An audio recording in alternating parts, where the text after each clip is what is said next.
Maine Democrats, this person needs no introduction, but I'm going to take a moment to just say to my friend, our governor, Janet Mills, I'm so thankful that over the last 4 years, I've had the chance to work alongside you, to work with you, to move policies forward that actually benefit Maine people, free of the antics that I had seen in my first 4 years in the Maine legislature when Paul LePage occupied your office. You have delivered for our families. She has delivered for working people. She has stood up for the rights of those who may not have a voice in the hallways of state government. She's been in the trenches, tough fights. Politics is not easy. President Jackson laid it all out. It's not easy.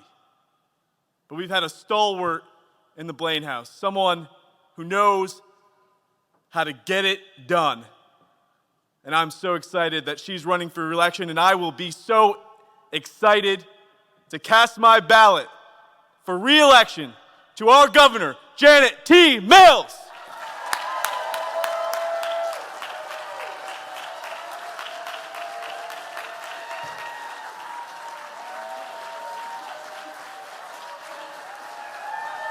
I can start playing this. That's okay. Thank you. Thank you.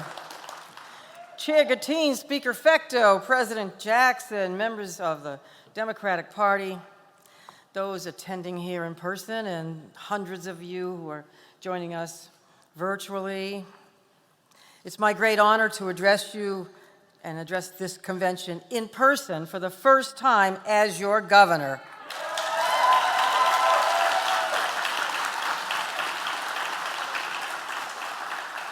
You know, if I had $1 for every time somebody said, well, this is the most important election of our lifetimes, well, I'd make more than the governor's salary for sure. Not complaining. But when you look at the stakes, it's true. In this election, so much of what we value so deeply is on the ballot. The right to affordable health care, including safe and legal abortion.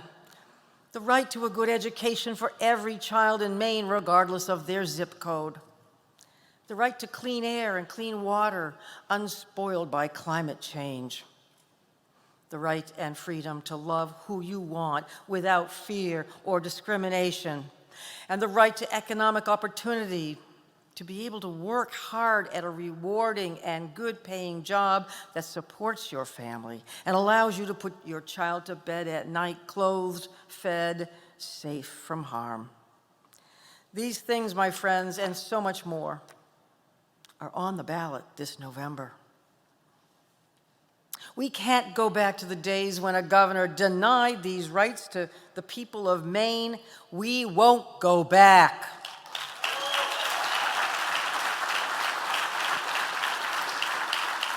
We've got to continue to move our state forward. But to know where you're going, you ought to remember where you're from. Standing before you today, I can't help but think of my parents. My father, Peter Mills, served in the U.S. Navy during World War II, fighting in the Battle of Leyte Gulf, the largest naval battle in history, some say, certainly the largest naval battle of World War II. And like many World War II veterans, he didn't speak of the war very often. But I would come to learn over the years that his ship was attacked, brutally attacked, by kamikaze pilots. My father made it through the war, but burned within his soul was a passion for freedom and equality and an unyielding commitment to the rule of law in our society. These were the ideals that he embodied as a public servant when he fought Maine's social clubs for their refusal to admit people of the Jewish faith. That discrimination didn't affect him personally, but it haunted him just the same. He led the way in outlawing this practice, overcoming vocal opposition in the legislature to do it. My mother, Kay Mills, taught high school English for 37 years. in public schools in my town. And after a long day at school, she taught my brothers, Peter and Paul and David, and my sister Dora and me, the power of words and the ways that we can wield them to build each other up or to break each other down. I think of her every time I read a bill that was awaiting my signature. I think, are these the right words that accomplish the right purpose with the right intentions? My mother's parents, my grandparents, toiled in the fields of Aroostook County, harvesting potatoes from the fertile soil of Ashland, Maine, with dirt under their nails, while my father's parents hailed from Farmington and from Stonington, from a long line of people who would carve granite from the earth with sweat on their brow. My grandparents and my parents are gone now, but the values they instilled in me have guided me all my life. The values of hard work, strength, courage, patience, and above all else, love of the great state of Maine and hope for its future. And the resilience that epitomizes Maine people. The resilience of a young girl suffering from scoliosis, only to undergo major spinal surgery that left me bedridden for the better part of a year, and later with a literal backbone of steel.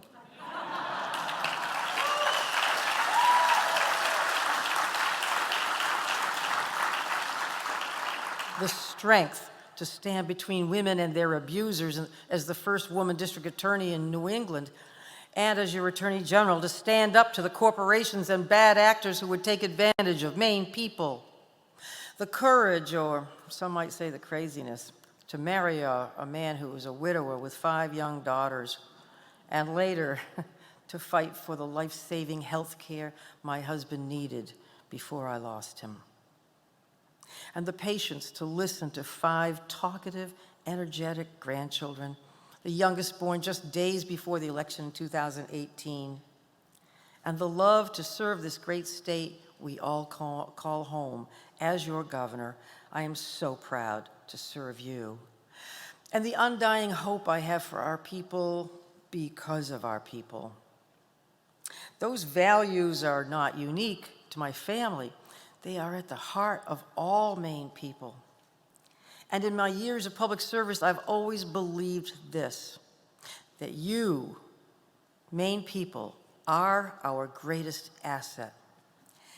And that's why, when it comes to my administration, I have thought about nothing other than you, the people of Maine. I thought about the hairdresser who told me she needed to see a doctor about the pain in her hands when I expanded Medicaid on my very first day in office.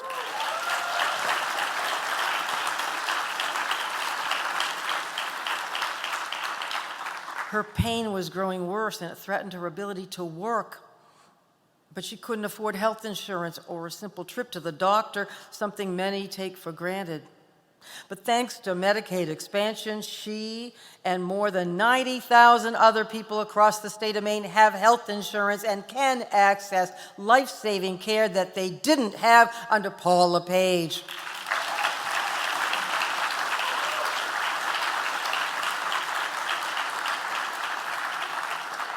I thought about the grandfather who was cutting his pills in half to make his prescriptions last just a little longer. When I expanded the Drugs for the Elderly program, a program cut by Paul LePage. Now that grandfather has access to the medication he needs and does not have to make the impossible choice between protecting his health or putting food on his table. And I thought about the distant possibility that we might encounter some dangerous contagion that could sicken and kill Maine people when I directed my administration to begin staffing up the Maine CDC and hiring public health nurses again after Paul LePage had decimated that agency.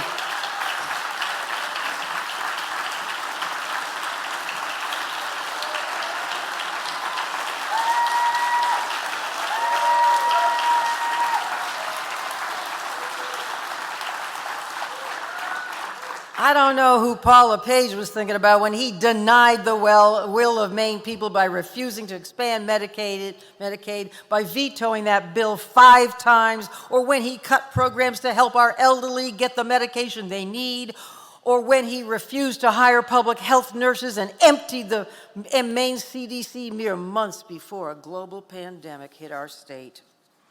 I don't know who he was thinking about, but it wasn't Maine people. We won't go back.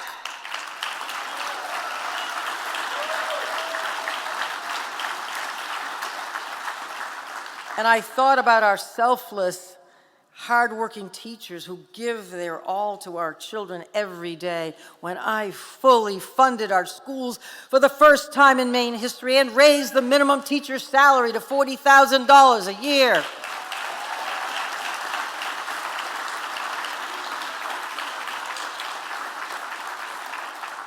I thought about the child who may sit next to my own grandchildren in class, but who may be going hungry.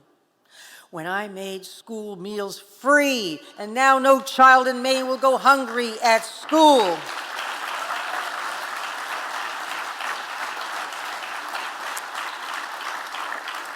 I thought about the parent who has to drive their child to Dunkin' Donuts to connect to the internet to get their homework done when I created the Maine Connectivity Authority, and when I pledged, as I pledge now, that every person in Maine who wants internet access will have it by the end of 2024.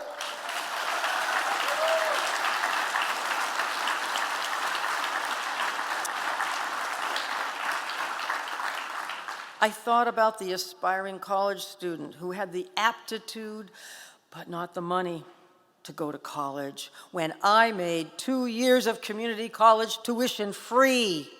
And I think about the mother who just recently called SMCC and said, "There's a rumor going around that you're providing free college."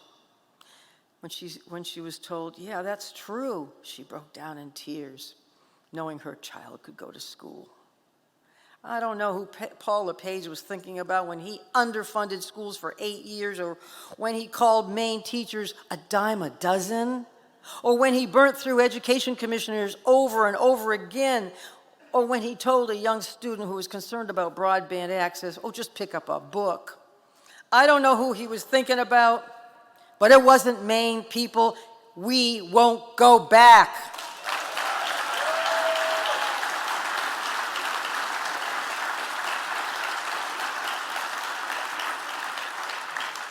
I thought about the young girl who asked me to save us from climate change when I created the Maine Climate Council after 8 years of inaction. And I thought about the lobsterman whose livelihood is threatened by warming waters when I promised Maine would be carbon neutral by 2045. And I thought about the farmers whose crops are at the mercy of extreme weather events when I signed into law some of the most aggressive renewable energy standards in the country.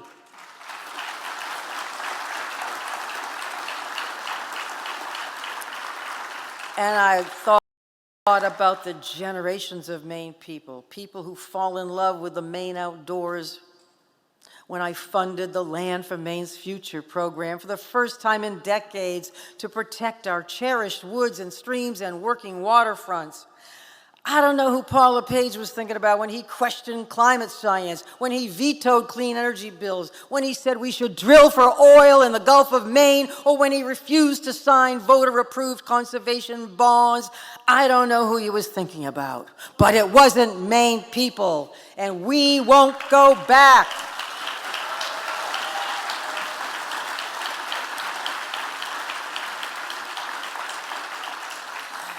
I thought about so many young people leaving Maine to find better jobs elsewhere when I commissioned our state's first economic development plan in decades, and then turned it into action through my jobs plan, a plan now investing millions of dollars all across our state.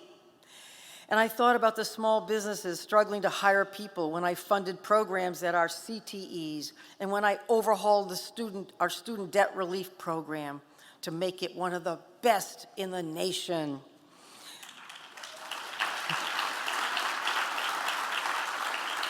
I thought about what we'll need for our future when we more than doubled our rainy day fund, when we balanced every single state budget, when we recorded historic budget surpluses because of good management, and when we rejected tax increases on Maine people and instead delivered tax relief, including an income tax cut for retirees.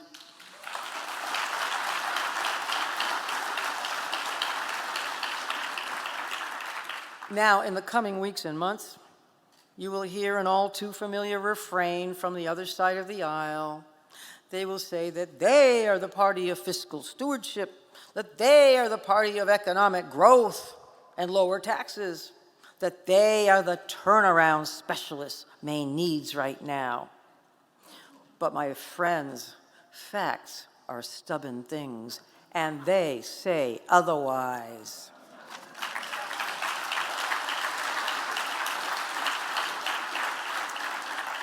It took 10 years for Maine to recover all the jobs we lost during the 2008 recession. And even when we did, our state's GDP was still below where it was before the recession. Under Paul LePage, Maine consistently ranked as one of the worst states in the nation for economic growth. That's not much of a turnaround, if you ask me. And for all the Republican bluster about taxes, there's only one candidate in this race who saw taxes go up on their watch, and his name is Paul LePage.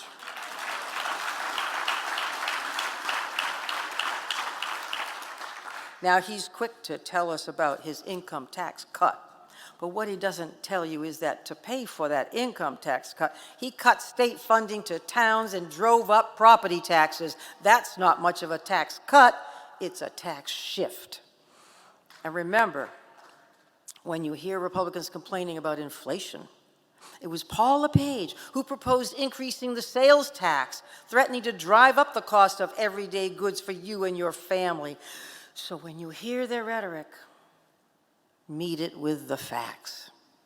Today, our economic recovery has been one of the best in the nation.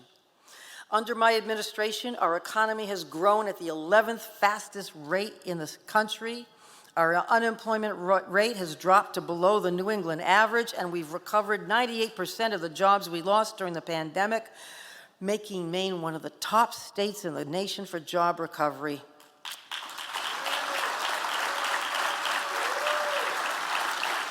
And I've put more money in the rainy day fund in 3 years than Paul LePage ever did in his total 8 years.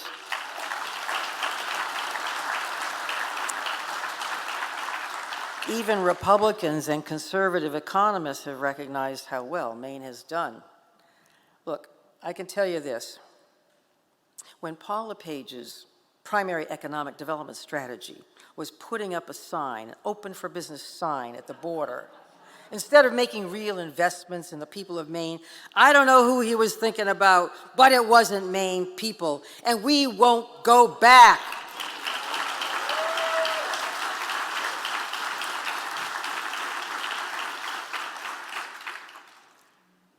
The fact is this: over the past 2 years, we have worked so hard and protected Maine people throughout a global pandemic, preventing illness and death better than nearly every other state in the nation, and achieving one of the best vaccination rates in the country.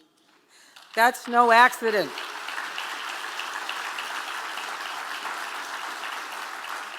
That is no accident, but Maine people rolled up their sleeves to protect themselves and protect folks they didn't even know. And thanks to Commissioner Jean Lambrew and our incomparable CDC director, Dr. Nirav Shah,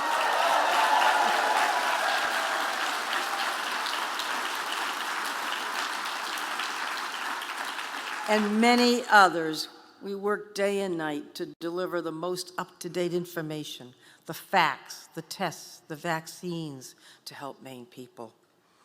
I knew that when we protect people, we're also protecting our economy, because our people are our economy. And today, we're also taking steps to protect Maine people from the pain of increased costs. The pandemic And Russia's unprovoked war in Ukraine have driven up the price of gas, the price of home heating oil, the price of electricity, the price of goods. Maine people are being forced to dig deeper into their pockets just to afford bread, milk, and gas, and it makes me mad. We got through the brunt of a pandemic only for people to have to pay more of their hard-earned money for the basic things they need to get by. That's not fair. But I'll tell it to you straight. While no governor can control the international forces at play that contribute to inflation, what this governor can do is provide relief directly to Maine people, and that's exactly what I'm doing. A few weeks ago, I signed into law a budget that takes more than half our record surplus and sends it back to Maine people in the form of $850 relief checks. And for the average Maine family, that means $1,700, $1,700 in relief.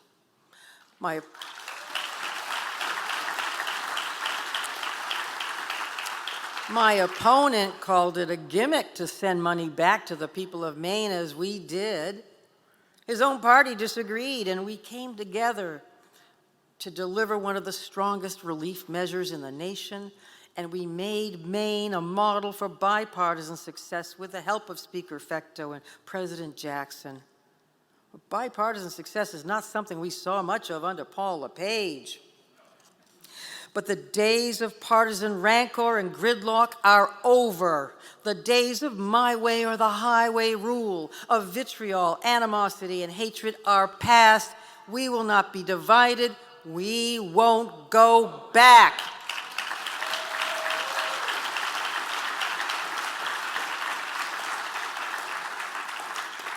Maine people have earned the progress we've made, but more than this, they've earned the progress that is yet to come. We will make housing and childcare more affordable so young families can build a life in any community in Maine. We will strengthen health care and make it more affordable for Maine people and for small businesses. We will continue to invest in education, to rebuild our schools and support and respect our teachers, not degrade or belittle them, and to ensure that Augusta gets out of the way when parents and school boards are making the decisions about what is taught in the classroom.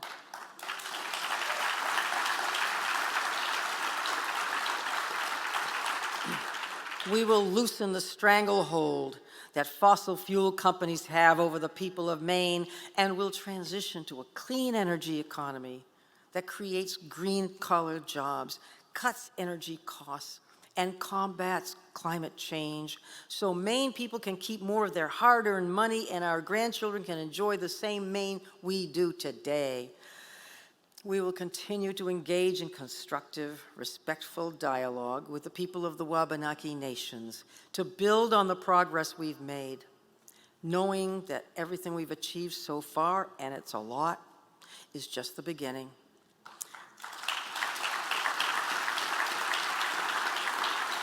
Because we are all so fortunate to call this beautiful place home, and because we all want the same things for our children and grandchildren and for the health and safety of this great state. We will defend working people of Maine in the public and private sector, and the progress we've made with organized labor in securing good wages and benefits, unlike my anti-union, anti-labor right-to-work predecessor who values profits over people. We will strengthen our workforce so every person who wants a good-paying job in Maine has the skills they need to compete and to contribute to our economy. We will support our small businesses and bolster our forestry, farming, fishing industries so they can thrive and continue providing good-paying jobs for years to come, just as they have for generations. We will keep fighting the opioid epidemic, which is ravaging the lives of people across this country. We'll continue to send out naloxone everywhere we can, the life-saving drug that my predecessor refused to distribute, refused to make available, despite the wishes of the legislature and every community in Maine. We'll keep fighting for mental health care and for veterans' rights. and will continue to work together in a bipartisan manner, solving problems by consensus, not conflict. And you can bet, as long as I am your governor, we will protect the right to safe and legal abortion for women in Maine, because unlike Republicans and unlike an apparent majority of the Supreme Court of the United States, I do not believe that a woman's rights are dispensable.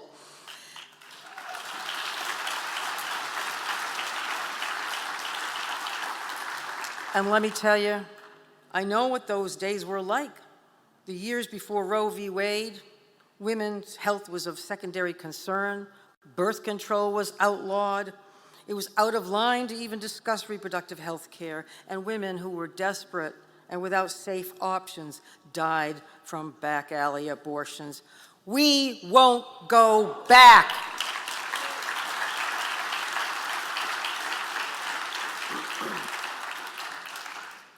Sometimes people ask me, are you ready for this campaign?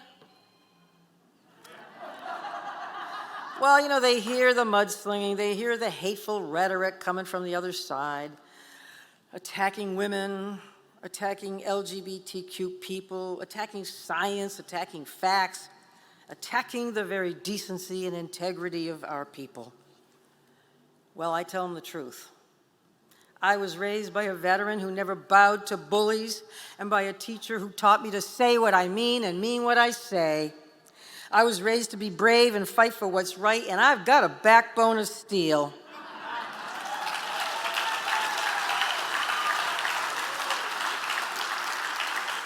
I took the fight to domestic abusers. I took the fight to powerful drug companies. I took it to corrupt Wall Street bankers, and I took it to Paul LePage, and I won.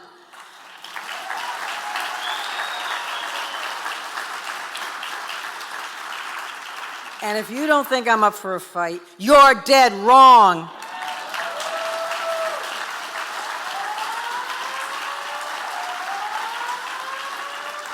I've spent the better part of my life,